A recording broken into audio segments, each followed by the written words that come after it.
Hello les filles, je vous retrouve pour une recette de génoise au Thermomix. Donc vous arrivez à la page d'accueil et vous tapez la recette que vous souhaitez. Donc en l'occurrence c'est une génoise.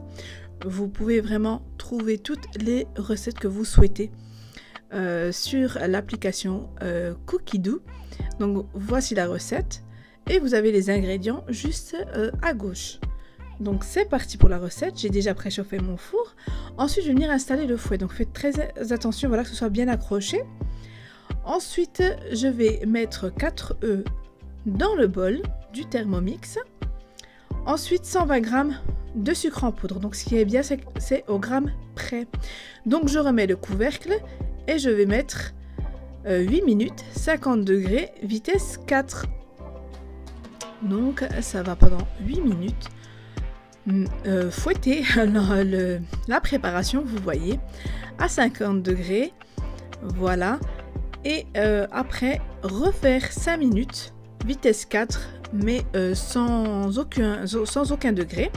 Donc en attendant, vous allez beurrer votre moule et le fariner. Moi j'ai mis du papier sulfurisé, donc je l'ai déjà préparé, il fait un peu plus de...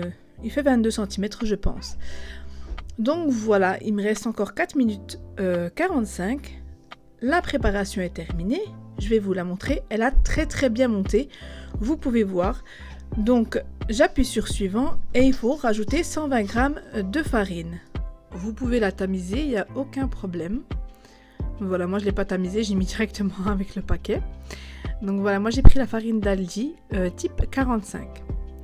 Ensuite je mets le couvercle, j'appuie sur suivant et je mets 6 secondes vitesse 3. Vous allez voir, juste après, elle a très bien mélangé. Je vais vous montrer le résultat. Donc vous allez retirer le fouet. Et j'aime trop comme ça ouvre. Voilà. Vous avez vu, elle a mélangé super bien la farine. Après, avec la spatule, vous allez voir après, je refais un petit coup tout simplement. Et je vais venir le verser dans mon moule à manquer comme ceci. Voilà. Il fait à peu près une vingtaine de centimètres. Voilà. Et je viens tapoter. Je viens tapoter et mettre au four pendant 25 minutes. J'ai mis 30 minutes moi. Mais vous pouvez mettre 25 minutes, il n'y a aucun souci, tout dépend de votre four. Voilà.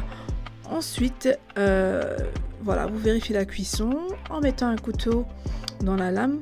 Elle ressortira sèche et vous allez la laisser reposer 5 minutes pour qu'elle refroidisse. Donc voilà ce que ça donne. Je vais vous montrer le résultat après cuisson.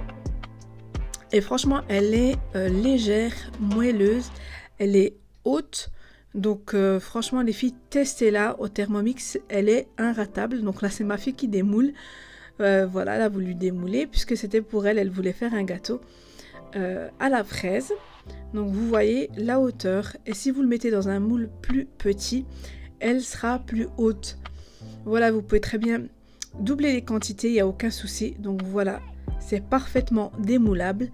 Et vous voyez la hauteur, à peu près 8 à 10 cm. Voilà, elle est encore chaude et extra moelleuse. Donc franchement les filles, testez-la. C'est une super recette à faire. Comme je vous ai dit, elle est inratable, donc n'ayez pas peur, le Thermomix fait le travail pour vous. Et vous avez juste à suivre les étapes et vous avez la génoise prête pour un gâteau d'anniversaire par exemple. Donc voilà les filles, n'hésitez pas pour plus de renseignements à me contacter, ce serait avec plaisir.